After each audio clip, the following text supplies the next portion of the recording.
नमो विष्णुपदाय कृष्णपृष्ठाय भूतले श्रीमते भक्तिवेदांत स्वामिनिते नामिने।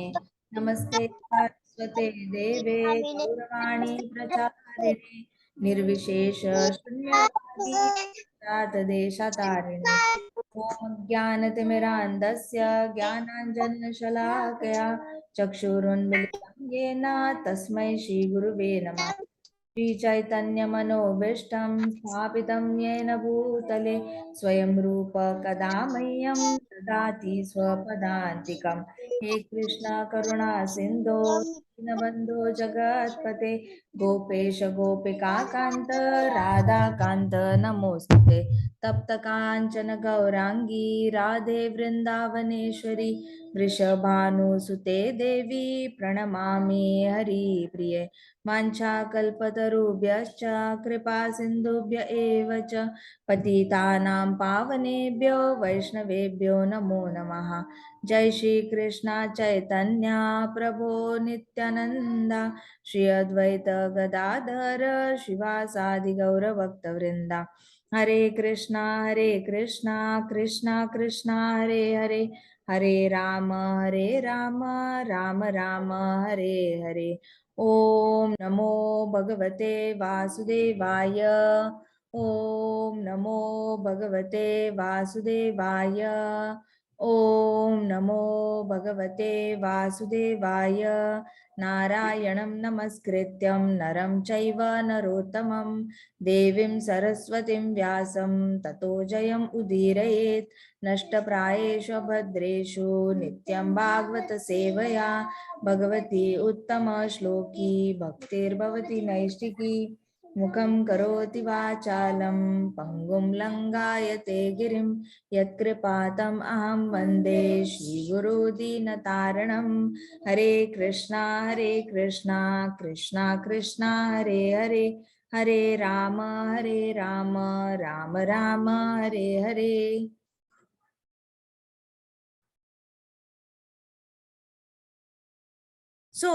आगे की कथा हम आज करेंगे। तो तृणावर्त की इस घटना के बाद एक बार माँ यशोदा अपने पुत्र को प्रेम पूर्वक दुलार रही थी, और जब दूध पिलाने के लिए उन्होंने बालक कृष्ण के मुख को अपनी उंगलियों से खोला तो अचानक से मुख में उनको एक आश्चर्यजनक दृश्य दिखा। एक बार क्या हुआ ना, माता यशोदा बहुत अच्छे से प्यारी प्यारी कर रही थी कृष्णा के साथ, और प्यारी प्यारी कर रही थी, फिर कृष्णा को उनको दूध देना था। तो जैसे ही कृष्णा ने मुंह खोला तो माता यशोदा को कुछ नई चीज दिखी। उन्होंने ऐसे ऐसे दृश्य देखा जो उन्होंने कभी पहले नहीं देखा था। अब इस पे रूप गोस्वामी जी कहते हैं कि इसके पीछे दो कल्प, हर कल्प में कृष्णा अलग अलग क्रिएटिविटी करते हैं। तो यहाँ पे ऐसे दिखाया बताया गया है कि माता यशोदा ने तो दूध देते हो, कैसे आप नॉर्मली किसी को अगर आपको दवाई खिलानी हो तो कैसे मुंह खोलते हैं, छोटे बच्चों का मुंह मम्मा कैसे खिलाती है, छोटे बच्चे होते हैं ऐसे दबाती है ना करके, छोटे बच्चे होते हैं उनका मुंह खोलते नहीं है वो दवाई के लिए, तो उनको ऐसे गालों से दबाते हैं, अपने आप मुंह खुल जाता है और फिर वो स्पून डाल के दवाई खिलाते हैं। तो अभी एक क्या हुआ था कि एक कल्प में वहां पे बलराम जी जो थे वो सारे कृष्णा वहां पे मिट्टी खा रहे थे। तो वहां पे जो ब्रह्मांड घाट है वहां पे कृष्णा मिट्टी खा रहे थे, तो वहां से बलराम जी ने फिर जाके माता यशोदा को कंप्लेन की थी कि देखो माता, कृष्णा मिट्टी खा रहे हैं। फिर माता यशोदा ने आके कृष्णा को बोला था मुंह खोलो। अभी यहाँ पे क्या हुआ था, दूसरे कल्प में एक और एक कथा आती है जहाँ पे माता यशोदा को कृष्णा को दूध देना था और कृष्णा का मुंह खुलवाया। सो ऐसा नहीं होता कि कृष्णा की कथाओं में अगर वेरिएशन आ रहा है इसका मतलब कि हमारी जो स्टोरीज है वो सच नहीं है। इनफैक्ट इतनी ज्यादा सच है, इतनी ज्यादा क्रिएटिव है कि हर मनवंतर के टाइम पे कृष्णा अलग अलग क्रिएटिव तरीके से सेम लीला करते हैं। तो यहाँ पे माता यशोदा ने कृष्णा का मुंह अपनी उंगलियों से ऐसे खोला, उन्होंने बालक कृष्ण के मुंह के भीतर पूरा ब्रह्मांड देखा।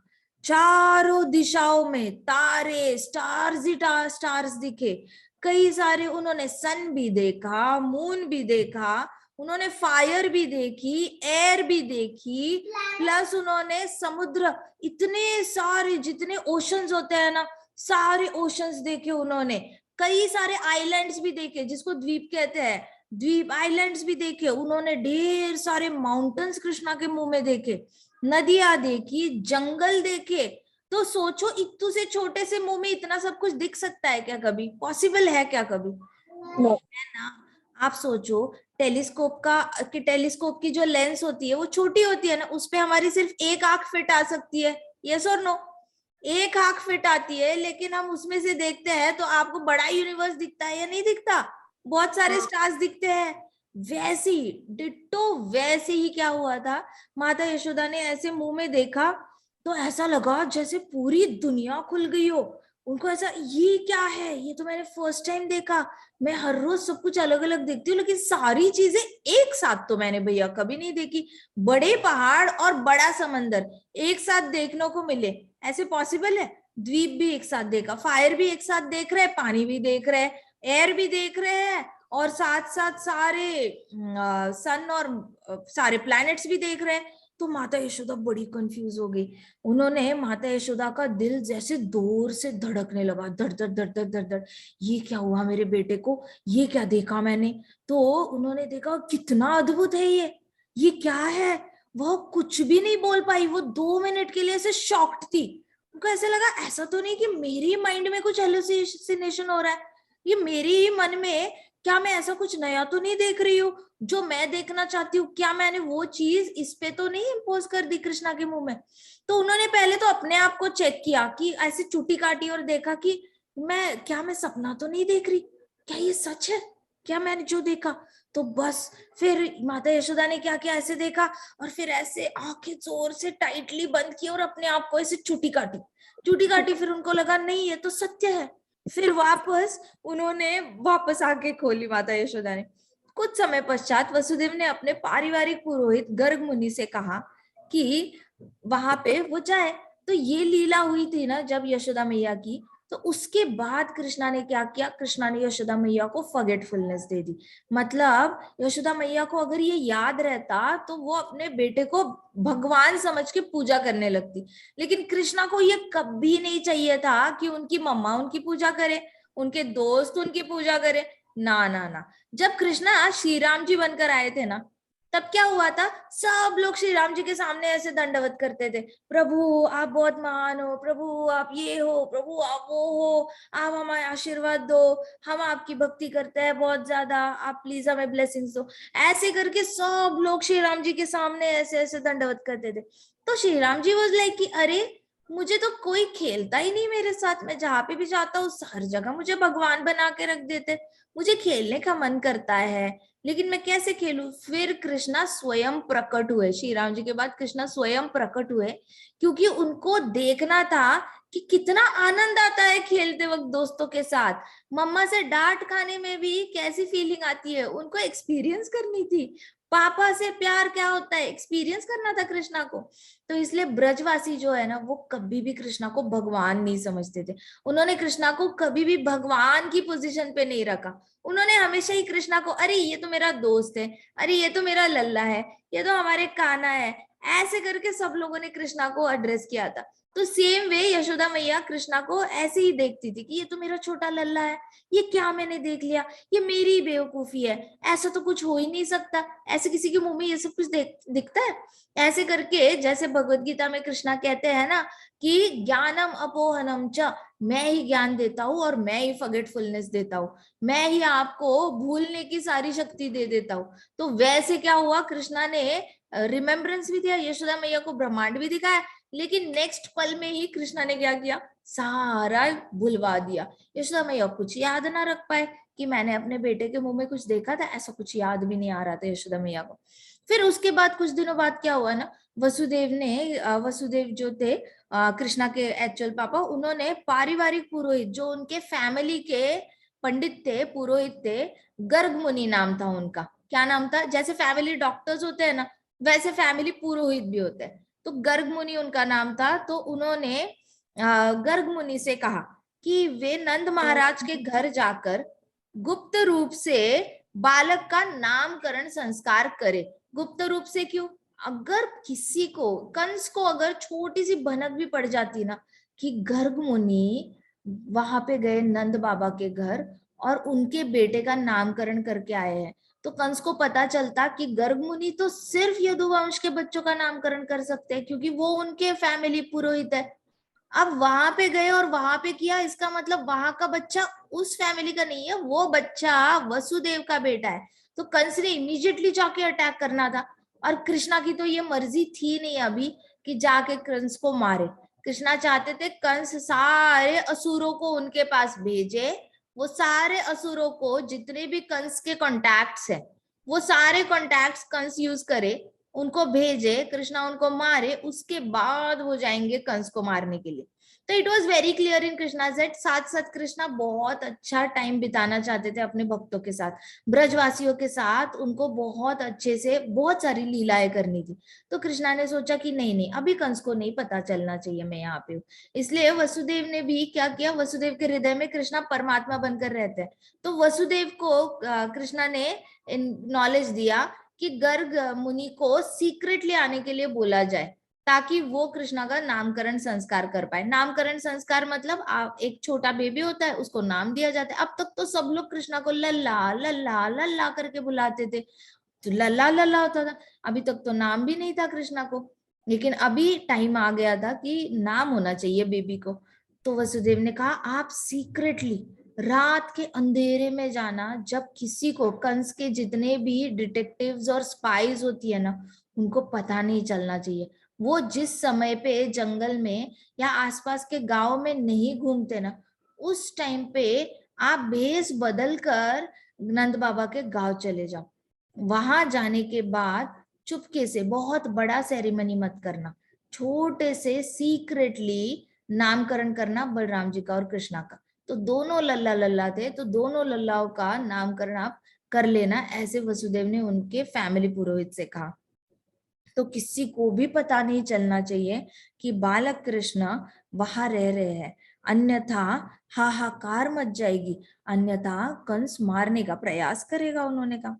गर्ग मुनि ने नंद महाराज को बताया। फिर गर्ग मुनि ने क्या किया, गर्ग मुनि बड़े ही सीक्रेटली चले गए। न गर्ग मुनि ने अपना थोड़ा सा भेष भी बदल दिया। नॉर्मली गर्ग मुनि ऐसे जटाओं वाले थे ऋषि, बहुत बड़ी जटाएं, लंबी दाढ़ी और प्रॉपर सैफरन क्लोथ्स में होते थे। लेकिन इस बार गर्ग मुनि जब गए ना, तो उन्होंने अपने बाल कवर करे थे और ऐसे मुंह भी कवर किया था। और धीरे धीरे रात के अंधेरे में गर्ग मुनि कहाँ गए थे, नंद बाबा के गांव गए थे। फिर गर्ग मुनि वहां पे पहुंचे तो नंद बाबा ने कहा कि अरे बच्चों का नामकरण करना है, क्या मैं सारे ब्रजवासियों को बुलाऊं, सब लोग बहुत आनंदित होंगे ऐसा नामकरण करेंगे तो गर्ग मुनि ने कहा नहीं नहीं महाराज, वसुदेव महाराज ने मना किया है, महाराज वसुदेव ने, अगर हमने बुलाया तो बहुत बड़ी मुश्किल आ सकती है कृष्णा पे। तो फिर नंद बाबा ने बोला ठीक है, जैसा आप ठीक समझते हैं। गांव के बाहर ही एक कुटीर है, कल सुबह हम वहां पे मिलेंगे। सुबह सुबह अर्ली मॉर्निंग जो है, ब्रह्म मुहूर्त के समय पे कृष्णा का और बलराम जी का हम नाम संस्कार करेंगे। ऐसे करके डिसीजन हुई। फिर जो गांव के बाहर कुटिया थी, जहाँ पे कई सारे ऋषि मुनि आते हैं, थोड़ा सा हर एक जन अपना अपना कोई तपस्या करता है, तो गांव के बाहर की कुटीर में वहां पे गर्ग मुनि के रहने की व्यवस्था करी गई। और फिर नंद बाबा दूसरे दिन दोनों बेबीज को लेकर, कृष्णा को भी लेके गए और बलराम जी को। तब तक तो वो लल्ला ही कहते थे, रोहिणी माता भी थी, यशोदा माता भी थी और नंद बाबा भी थे। ये सब लोग सुबह के अंधेरे में वहां की कुटीर में गए। अब उस कुटीर के अंदर यज्ञ होने वाला था, होम होने वाला था, और वहां पे अच्छे से नामकरण संस्कार होने वाला था। तो नॉर्मली बच्चों का जो नामकरण संस्कार होता है ना, तब थोड़ी सी तो अग्नि के साक्षी यज्ञ करके उनका नामकरण संस्कार किया जाता है, ठीक है। तो वहां पे फिर गर्ग मुनि नंद बाबा से बात करने लगे, नंद महाराज से। उन्होंने कहा रोहिणी का जो पुत्र है, उसका नाम उसका नाम हम राम कहेंगे, उनको राम कहलाया जाएगा, क्योंकि वह परिवार वालों का रमण करने के लिए आए हैं। तो जो पहला बेटा है, बड़ा बेटा रोहिणी का पुत्र, उसका नाम राम होगा, उसको राम करके बुलाएंगे। राम का मतलब क्या होता है, रमण। रमण का मतलब क्या होता है, मन को बहुत आनंद देने वाला। जैसे राधा रमन जी, राधा रमन कौन है, राधा रमन जी जो मन को बहुत प्रसन्नता देते हैं, वो रमन कर देते हैं हृदय का, रमन। वैसे ही राम इनका नाम दिया जाएगा, क्योंकि वो परिवार वालों को और गांव वालों को बहुत आनंद प्रदान करेंगे, हृदय से बहुत ज्यादा एंजॉयमेंट कराएंगे, इसलिए उनका नाम राम होगा। और फिर गर्ग मुनि ने कहा कि वे बलराम भी कहलाएंगे, क्योंकि वे बहुत बलशाली है। तो बलराम जी जो थे उनको बलराम नाम ही इसलिए पड़ा क्योंकि जब से छोटे थे ना, वो साइज में भी थोड़े से बड़े दिखते थे, उनके हाथ पांव लंबे भी थे, साथ साथ थोड़े से हेल्दी भी थे। उनके सामने कृष्णा इतने हेल्दी नहीं दिखते थे जितने ऐसे स्ट्रॉन्ग स्ट्रॉन्ग जो होता है ना बॉडी, वो बलराम जी की दिखती थी। तो उन्होंने कहा इनको बलराम भी ये कहलाए जाएंगे क्योंकि वो बहुत बलशाली होंगे। दूसरा बालक वास्तव में देवकी का पुत्र है। तो पहला बालक कौन था? बलराम जी। बलराम जी रोहिणी पुत्र कहलाते थे, क्योंकि रोहिणी माता के गर्भ में उन्होंने ज्यादा से ज्यादा समय बिताया था। और कृष्णा ने किसके गर्भ में समय बिताया था? देवकी माता के। तो कृष्णा देवकी के पुत्र है। कुछ उन्हें कृष्ण कहकर भी पुकारेंगे, कुछ उन्हें वासुदेव कहकर भी पुकारेंगे। वसुदेव का बेटा वासुदेव। तो कभी कंफ्यूज नहीं होना, कोई वासुदेव बोला तो वो कृष्ण होंगे, वसुदेव बोले तो वो कृष्ण के पापा होंगे। तो कोई अगर वसुदेव बोल रहा है तो आपको इमीडिएटली क्लिक होना चाहिए कि अरे वसुदेव बोला जा रहा है मतलब कृष्णा के पापा। और वासुदेव, वो के आगे आ लगाया, वासुदेव बोला तो वो हो गए साक्षात हमारे पूर्ण पुरुषोत्तम भगवान कृष्ण।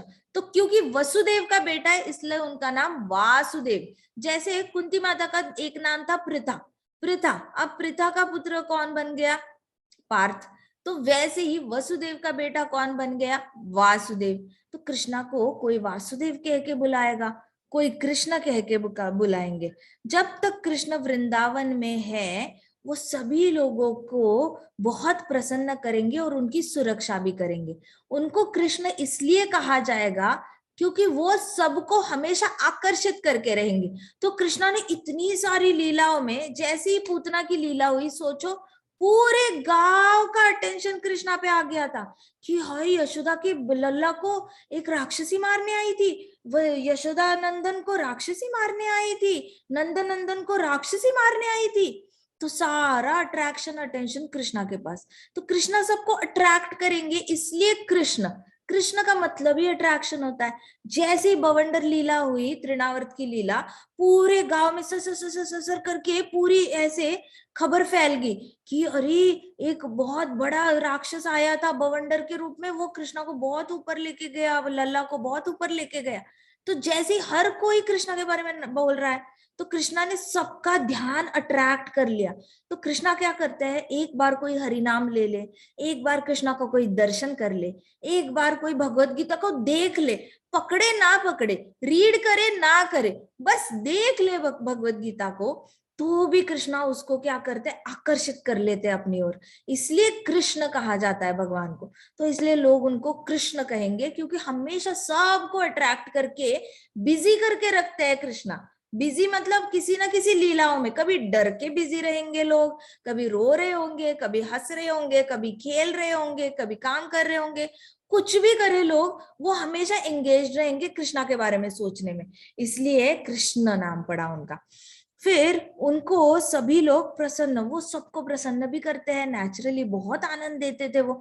कृष्णा का जन्म हुआ था तभी वो इतने सुंदर थे कि गोपियां रात भर सो नहीं पाई थी। जो यशोदा माई की एज की गोपियां थी वो रात भर सोचती रही यशोदा का लल्ला कितना सुंदर है, कितना सुंदर है, हाय इतना सुंदर बच्चा कहीं नहीं देखा, इतना सुंदर है, ऐसे करके गोपियां रात भर में। तो जैसे ही कृष्णा धाम में प्रकट हुए थे ना, वैसे ही उन्होंने सबको अपनी ओर आकर्षित कर लिया। तो कोई चाहे ना चाहे तो भी कृष्णा के बारे में नहीं सोच सकता, ये होता ही नहीं था, कुछ ना कुछ करके वो कृष्णा के बारे में सोच ही लेते थे। तो कृष्णा फिर सबका रक्षा भी करेंगे, उन्होंने कहा वो सबकी सुरक्षा का जिम्मेदारी उठाएंगे। ये जो आपका छोटा बेटा है सारे गांव वालों की रक्षण करेगा, ये बहुत इंपॉर्टेंट होता है। गांव में एक इंसान अगर सारे गांव की जिम्मेदारी उठा रहा है ना, तो वो पूरा गांव हमेशा के लिए इंडेप्टेड हो जाता है, क्योंकि गांव में इतनी सारी मुश्किलें आती है, कभी बारिश आती है, कभी सूखा पड़ता है, कभी खेती नहीं होती, कभी बड़े बड़े एनिमल्स आ जाते हैं, सांप आ जाते हैं, पता नहीं बड़े बड़े प्रॉब्लम्स आते हैं। कंस के सैनिक भी आ सकते हैं किसी को मारने के लिए, क्योंकि कंस ने जिस तरीके से बच्चों को मारा था मथुरा में, वो इन्फॉर्मेशन तो नंदगांव में भी पहुंच गई थी। तो वो इन्फॉर्मेशन आने के बाद तो सबको डर लग रहा था कि हमारे कंस हमारे गांव तक ना पहुंचे, हमारे बच्चों को ना मारे। उसने मथुरा में बड़ी उधम मचा के रखी है, वृंदावन तो बहुत बड़ा पास है, वो ना आए यहाँ पे, इतना ही सब प्रे करते थे। तो इस तरीके से कृष्णा गांव वालों का रक्षण करेंगे, ये सुनकर ही नंद बाबा को बहुत तसल्ली हुई हृदय को कि चलो कोई तो आ गया जो असुरों से रक्षण करेगा गांव का। फिर बालक पूर्ण पुरुषोत्तम भगवान की भांति स्तर, शक्ति, सौंदर्य तथा ऐश्वर्य में हर तरह से उन्नति करेगा। गर्ग मुनि ने कहा कि ये जो बालक है वो पूर्ण पुरुषोत्तम भगवान की जैसे ही शक्ति में बहुत सुप्रीम रहेगा, सौंदर्यता में भी सुप्रीम रहेगा, मतलब सुंदरता में कृष्णा की बराबरी कोई नहीं कर पाएगा। No one is equal to Krishna और ग्रेटर देन कृष्णा, सब कृष्णा से इंफीरियर है। ये हम जितनी जल्दी एक्सेप्ट कर लेंगे ना, उतनी जल्दी हम ज्यादा उत्कंठा से कृष्णा से आकर्षित हो पाएंगे। जब जितनी जल्दी हम बाकी सारी बॉडीज को बॉडी समझेंगे, लेकिन पूर्ण पुरुषोत्तम भगवान का जो विग्रह है सच्चिदानंद रूप वाला इतना सुंदर है, उनसे सुंदर कोई भी नहीं है पूरे ब्रह्मांड में, ये शास्त्र कहते हैं। गर्ग मुनि स्वयं कह रहे हैं, जिन्होंने इतने सारे प्रेडिक्शंस किए हैं, वो पूरा प्रेडिक्शन सारा गर्ग मुनि का डिपार्टमेंट है, क्योंकि he is the biggest astrologist, first astrologist पूरे ब्रह्मांड के। तो अगर वो कह रहे हैं तो इसमें कोई ना कोई तो ट्रुथ है। तो उन्होंने बोला कि सौंदर्य में सबसे सुप्रीम होगा ये बालक, सुंदरता में, शौर्य में भी, मतलब करेज में भी सबसे ज्यादा होगा। उसके बाद ये जो बालक है वो शक्ति में भी सबके आगे होगा, साथ साथ वैराग्य में भी बहुत आगे होगा, अतः आप इसकी सुरक्षा सतर्कता से करें। गर्ग मुनि ने कहा कि आप ये बेबी जो है ना, आपका छोटा बेटा, इसको बहुत प्यार से रक्षा करके रखना, क्योंकि he is a blessing to the entire village, पूरे गांव के लिए बहुत बड़ा ब्लेसिंग है। तो आप इसकी सुरक्षा करना जिससे यह बिना किसी बाधा के विकास कर सके। उन्होंने कहा कि ये किसी भी तरीके से, किसी भी हर्डल्स के बिना अच्छे से ग्रोथ हो इसकी, इतना आप जिम्मेदारी लेना। तो फादर्स क्या करते हैं, मेन पिता का मेन कर्तव्य क्या होता है, पिता प्रोवाइडर होता है, कुछ ना कुछ प्रोवाइड करता है, फैमिली की नीड्स पूरी करता है और प्रोटेक्शन देता है, ये प्राइमरी होता है। प्लस पिता क्या करता है, अपने रजोगुण को इस्तेमाल करके अपनी फैमिली के लिए लक्ष्मी कमा के लाता है और उनकी सारी जरूरतें पूरी करता है। तो लक्ष्मी कमाने की जिम्मेदारी भी पिता की होती है, प्रोटेक्शन करने की जिम्मेदारी भी पिता की होती है, और परिवार की जरूरतें, मेडिसिन हो गया, फूड हो गया, कपड़े हो गया, सर पे छत हो गया, ये पिता अपने पूरे सारे परिवार का इस तरीके से ख्याल। तो गर्ग मुनि ने कहा कि देखो आपका ये छोटा बेटा है ना, इसको, इसके सामने जितनी भी बाधाएं हैं वो बाधाएं ना आकर इसकी जो ग्रोथ होती है ना, वो बिना किसी प्रॉब्लम की होनी चाहिए, इसका आप ख्याल रखना। और इसके ऊपर बहुत संकट भी आएंगे, लेकिन आप इसकी सुरक्षा करना, ऐसे करके नंद बाबा को कहा।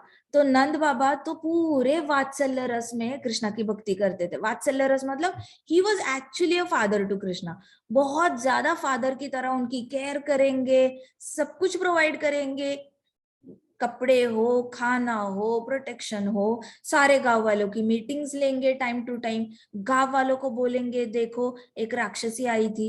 फिर वो जो कृष्णा का बर्थडे था, तब शक्टासुर आया था, सारे बर्तन गिर गए हवा में, अचानक से नीचे गिर गए।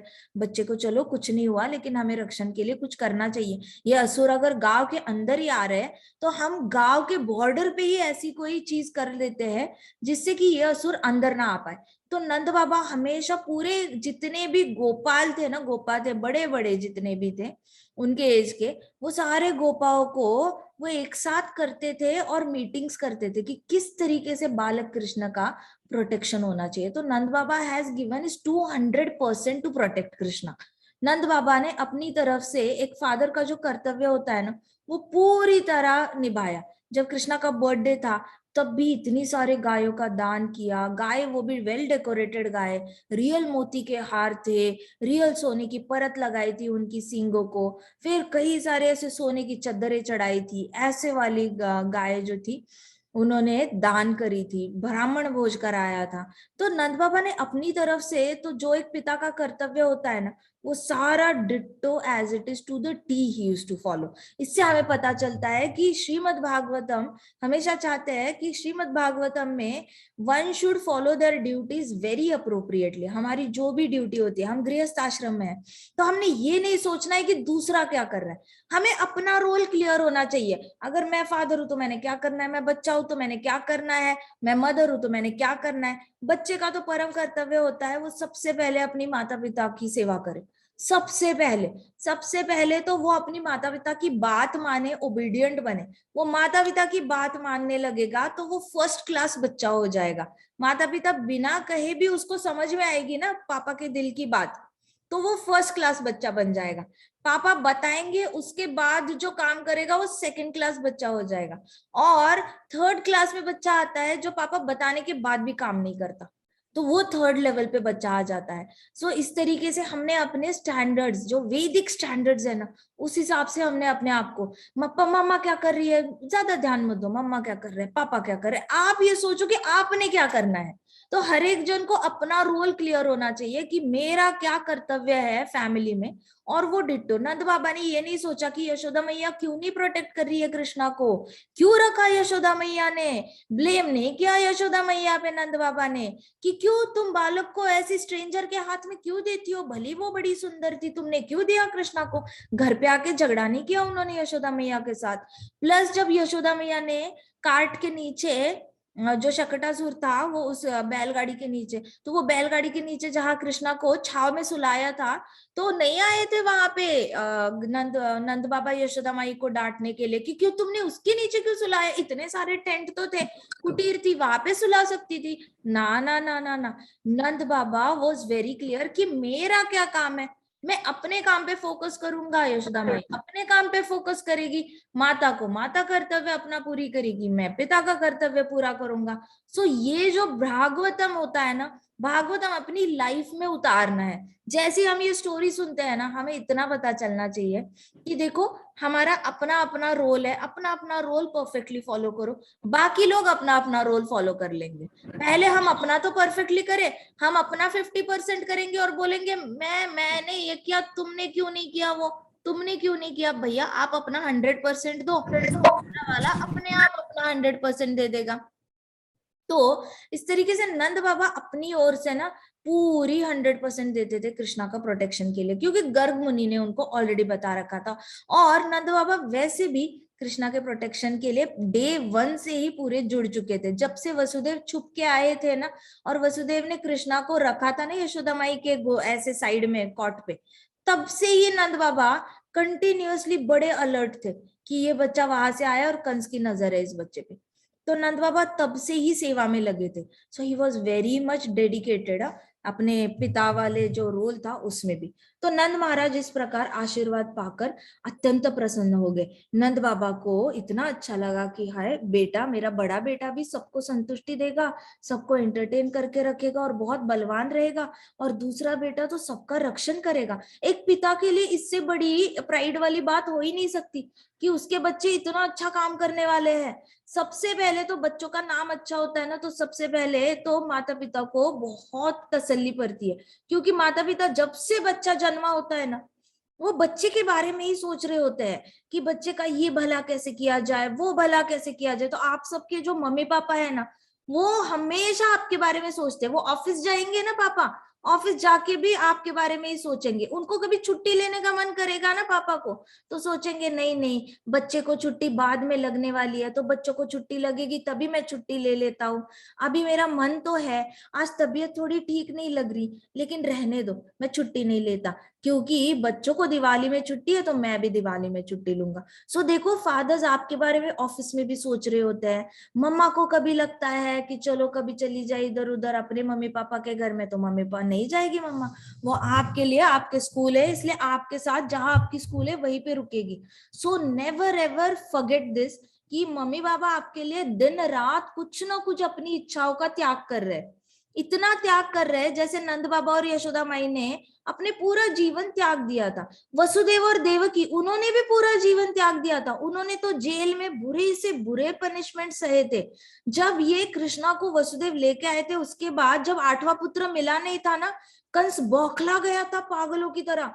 कंस ने क्या किया था, वसुदेव को ऐसे रस्सी से बांधा था, पूरे हाथों को यहाँ पे ऐसे रस्सी बांधी थी और ऊपर ऐसे ये होता है ना व्हील होता है उससे रस्सी छोड़ी थी, और फिर पीछे से ना ऐसे 2 लोग ऐसे रस्सी पकड़ के खींचते थे, लेकिन जैसे लूज छोड़ते थे ना तो वसुदेव बाबा नीचे एक बड़ा सा कुआं था ढेर सारे सांपों से भरा हुआ, और वो सांप ना ऐसे ऊपर देके फिस फिस फिस करते थे, तो उनको फिर ऐसे ऐसे वसुदेव को ऐसे नीचे छोड़ते थे। और देवकी माता फूट फूट के रोती थी, कहती थी छोड़ दो मेरे पति को, छोड़ दो, उनको नहीं पता कहाँ पे।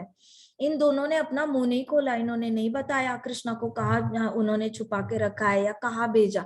वो भगवान का रक्षण करना चाहते थे। तो सोचो माँ बाप कितनी तकलीफ उठाते हैं बच्चों के रक्षण करने के लिए, इससे हाई लिमिट का रक्षण सोचो। वसुदेव बाबा यहाँ पे है, वसुदेव यहाँ पे है और यहाँ सांप है, वो कभी भी काट सकते हैं, फिर भी वसुदेव अपना जान देने को तैयार है, बट वो कृष्णा को बचाना चाहते हैं। Now that is the highest level of love that a father can have for the child. और यहाँ पे माता देख रही है, एक तो स्त्री को अपना पति सबसे प्यारा होता है। स्त्री हमेशा, अगर मम्मा या फिर जितनी भी स्त्रियां होती है ना, वो हमेशा सोचती है कि मुझे कभी ऊपर जाना पड़े ना तो मैं सुहागन बन के जाऊं, मेरे को ऐसे नहीं जाना। तो सोचो देवकी माता को कितना ये होता होगा, उनको प्रोटेक्शन की एक छोटी सी होप थी, वो सिर्फ अपने हस्बैंड से थी। कंस से, अपने भाई से नहीं एक्सपेक्ट कर सकती, अपने फादर से नहीं एक्सपेक्ट कर सकती, फादर भी जेल में है और हस्बैंड भी जेल में है, तो वो तो कभी नहीं चाहेगी अपने हस्बैंड को खोना। लेकिन सामने दिख रहा है कि अभी भी जान जा सकती है, तो देवकी माता इमीडिएटली, देवकी माता को भी ब्लैकमेल कर रहे थे वो लोग। सबको लग रहा था देवकी माता अपना मुंह खोल देगी और बोल देगी नहीं नहीं मेरे पति को मत मारो, मैं बता देती हूँ 8वां पुत्र कहाँ है। ना ना ना, देवकी माता भी इतनी रक्षण में जुड़ी हुई थी, उन्होंने इतना सपोर्ट किया, उन्होंने बिल्कुल भी नहीं बताया, क्योंकि जो पत्नी होती है ना, वो हस्बैंड के इंस्ट्रक्शन के सिवा कोई स्टेप नहीं उठाती। तो वसुदेव ने बता के रखा था देवकी माता को कि नहीं आप नहीं बताओगे कि 8वां पुत्र हमारा कहाँ पे है, भगवान को हमने कहाँ पे रखा है, आप नहीं बताओगे। तो अभी हस्बैंड की इंस्ट्रक्शन सर आंखों पर, she did not tell. Even if उनके हस्बैंड वहां पे सांप काट के उनको मार डालते ना, तो भी देवकी माता ने अपना मुंह नहीं खोलना था। सो इससे हमें पता चलता है, ये तो चलो सामने दिखता है, हमें पता भी नहीं होता कि माता पिता किस तकलीफ से जा रहे होते हैं जब हमें वो बड़ा करते हैं। हम चाहे भी तो हम उनको 10 करोड़ क्या 100 करोड़ 300 करोड़ जितने करोड़ आप देना चाहते हो दे दो, लेकिन आप उनके एहसानों से बाहर नहीं। आप कैसे उनका टाइम वापस लाके दोगे? जो टाइम उन्होंने आपको बड़ा करने में बिताया है, वो टाइम आप लोग वापस लाके नहीं दे सकते, उनकी हेल्थ वापस लाके नहीं दे सकते। आप कुछ भी दे दो उनको, लेकिन ये जो काल चक्र चल रहा है वो माता पिता को बूढ़ा करते जा रहा है, बड़ा करते जा रहा है। और ऐसे समय पर माता पिता को अगर कोई बच्चा मुश्किल और मुश्किलें बढ़ाता है, माता पिता ऑलरेडी मुश्किल में होते हैं, कुछ ना कुछ तो क्लेश होते ही रहते हैं भौतिक जगत में, वो ऑलरेडी मुश्किलों में होते हैं, और उसमें अगर बच्चा और ज्यादा क्लेश बढ़ाता है ना, तो उसको 4th क्लास बच्चा समझा जाता है। जैसे 3rd क्लास बच्चा बताने के बाद भी मुंह टेढ़ा करके काम करेगा, लेकिन 4th क्लास बच्चा तो बताने के बावजूद भी काम नहीं करेगा, बिल्कुल ही मुंह पे बोल के जाएगा नहीं मैंने नहीं करना। तो वैसे वाली असुरी आत्माएं जो होती है ना, तो ऐसे वाले बच्चे क्या करते हैं, माता पिता को बाहर के क्लेश तो ऑलरेडी होते हैं, खुद भी क्लेश ऐड ऑन करते हैं। लेकिन यहाँ पे देखो कृष्ण भगवान के रक्षण में माता पिता कितनी सेवा में लग चुके हैं। तो नंद महाराज को बहुत अच्छा लगा कि चलो मेरे बेटे तो ऐसे है, मेरे बेटे बहुत अच्छा रक्षण करने वाले हैं, सबको आनंद प्रदान करने वाले, उनको अच्छा लगा, साथ साथ उनको अपनी जिम्मेदारी का एहसास भी था। तो श्रीमद् भागवतम के अनुसार हमें पता चलना चाहिए कि एज अ स्मॉल चाइल्ड, एक छोटे बच्चे के अनुसार श्रीमद् भागवतम में क्या बताया गया है, मेरी क्या ड्यूटी है घर पे, मुझे उतना तो पता चले, मुझे अपनी ड्यूटी पता चले, बाकी बाकी लोग देख लेंगे, मुझे अपना रोल पता हो, दैट इज इनफ। तो कृष्ण और बलराम दोनों ही अपने हाथों व घुटनों के बल चलने लगे थे। धीरे धीरे क्या हुआ ना, वो ऐसे क्रॉल करने लग जाते, बेबीज वैसे क्रॉल करने लगे थे। कभी कभी वे नटखट बालक गौशाला तक रेंग कर जाते। वहां पे गौशाला थी, घर था, नंद बाबा का घर है, आप आओगे ना वृंदावन तो देख लेना, नंद बाबा का ऐसे घर है ना, वहां से आगे जाके थोड़ा लेफ्ट टर्न मुड़ते हैं तो वहां पे बड़ी गौशाला आ जाती है, और वहां पे नंद बाबा की 9 लाख गायें रहती थी। इमेजिन, पहले तो 11 लाख थी, 11 लाख में से 2 लाख दान कर दी कृष्णा के जन्म के खुशी में, कि नया बालक आया है, 9 लाख बची। तो 9 लाख गायों को रखने के लिए इतना बड़ा ग्राउंड की जरूरत है। आज भी नंद बाबा के घर के पीछे वहां पे गौशाला दिखती है और ढेर सारी गाय है। 9 लाख तो नहीं है, 100-150 तो है वहां पे गाय। तो वहां पे फिर नटखट बालक क्या करते थे, ऐसे क्रॉल करके गौशाला जाते थे, बार बार गौशाला तक रेंग कर जाते थे। और जैसे ही, जैसे छोटे बच्चे होते हैं ना, ऐसे, अभी आप जब छोटे बच्चे थे तो आप लोग जैसे क्रॉल करते थे तो आपने ऐसे चेयर को पकड़ के खड़े होने की कोशिश की होगी, सोफा को पकड़ के खड़े होने की कोशिश की होगी, या फिर ऐसे मम्मा का ड्रेस पकड़ा होगा, पाव पकड़ा होगा और खड़े होने की कोशिश की होगी, कभी पापा की उंगली पकड़ी होगी और खड़े होने की कोशिश की होगी। तो कृष्णा बलराम क्या करते थे ना, क्रॉल करके फटफट फटफट क्रॉल करके गौशाला जाते थे, और वहां पे पूंछ दिखती थी छोटे छोटे बछड़ों की।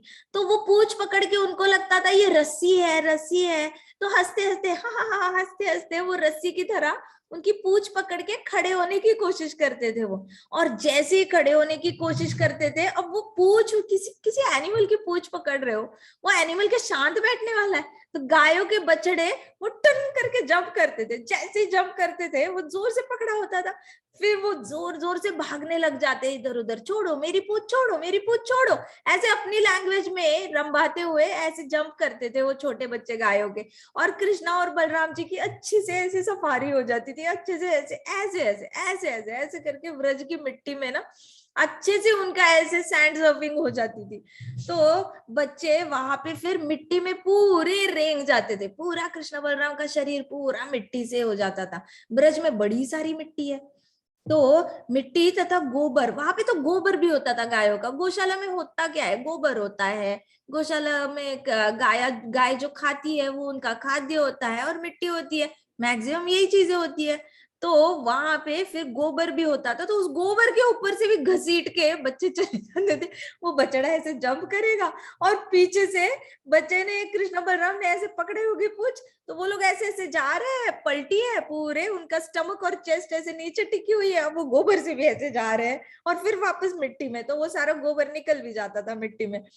तो सारी फिर गोपियां आती थी, सबको पता चलता था कि कृष्णा वहां पे गौशाला में गए दोनों बच्चे। तो सब लोगों को बड़ी क्यूरियोसिटी थी कि ये लोग करते क्या है, ये नया ही तरीका है, हमने अपने बच्चों को तो ऐसे कभी नहीं देखा, गायों की पूंछ पकड़ते हुए और ऐसे सैंड सर्फिंग करते हुए। तो सारी गोपियां ना भागते हुए आ जाती थी, और सब लोग ऐसे देख देख के बड़ी जोर जोर से। तो ब्रजवासियों की ना ये खासियत है, वो किसी भी चीज को ना ऐसे बहुत ज्यादा सीरियसली, ओ ये हाइजीनिक नहीं है, व्हाट इज दिस, ऐसे वाला मूड से नहीं देखेंगे।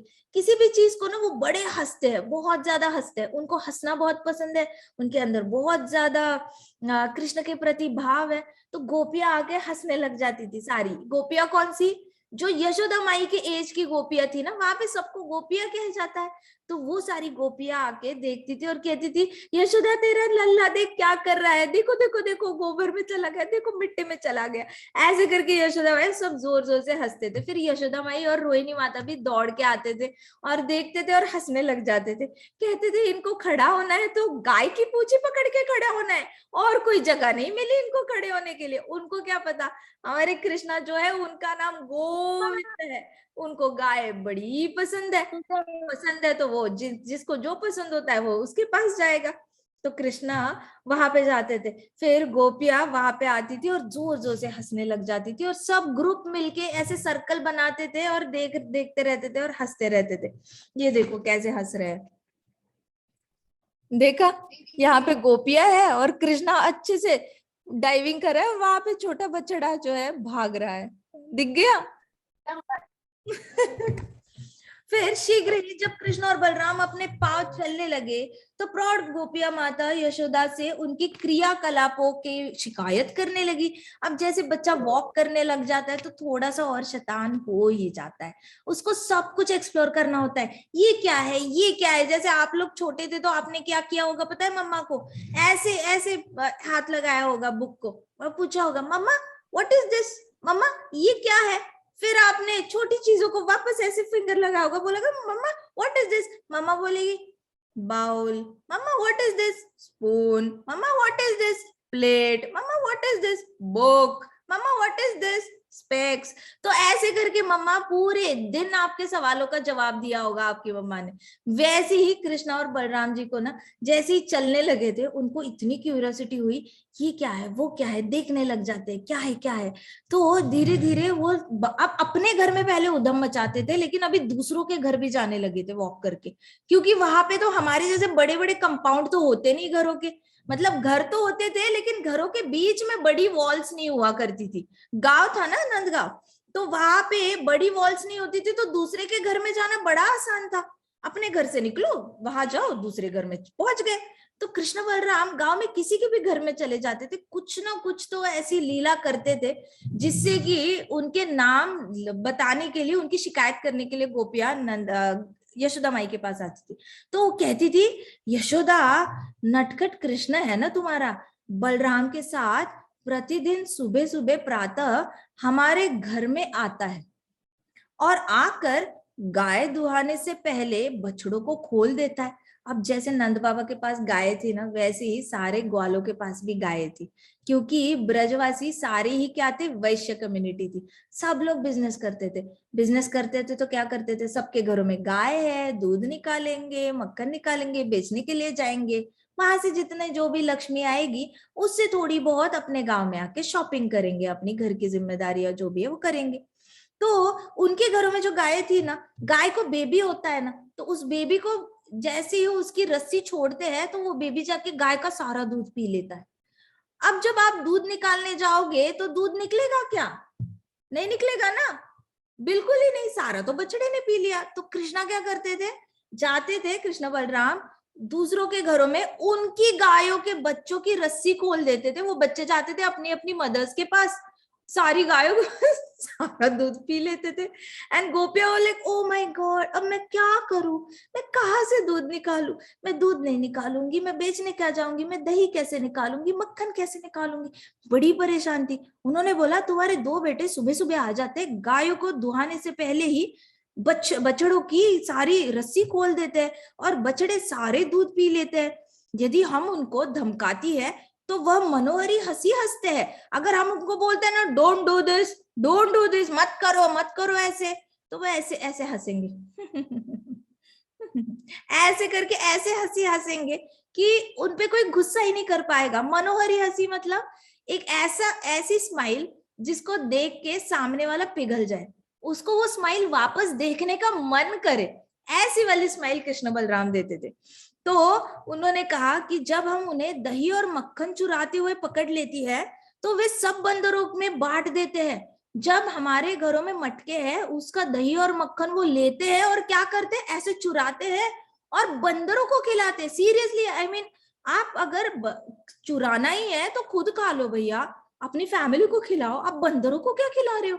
लेकिन कृष्णा बलराम ने क्या करना, पहले तो खुद खाना, अपना पेट पहले भरना और फिर बचा हुआ जितना भी इतने बड़े बड़े मटकों में होता था सारा निकाल के हाथ भर भर के वो लोग बंदरों को खिला देते थे मक्खन। और बंदरों का पेट कभी नहीं भरता, बंदर बहुत खा सकते हैं, पूरा दिन खा सकते हैं। जैसे कबूतर पूरे दिन टक टक टक टक करके जितना आप दो ना, कबूतर पूरा दिन खा सकता है। कबूतर के पास कोई ऐसा टाइम नहीं होता कि थोड़ी देर के बाद थोड़ा ब्रेक ले लेते हैं, ब्रेक के बाद खाते हैं, ऐसा नहीं होता। लायन का जैसे पेट भरता है, नेक्स्ट टाइम लायन को भूख लगती है ना तभी जाके लायन शिकार करता है। लायन शिकार करके रखता नहीं है साइड में।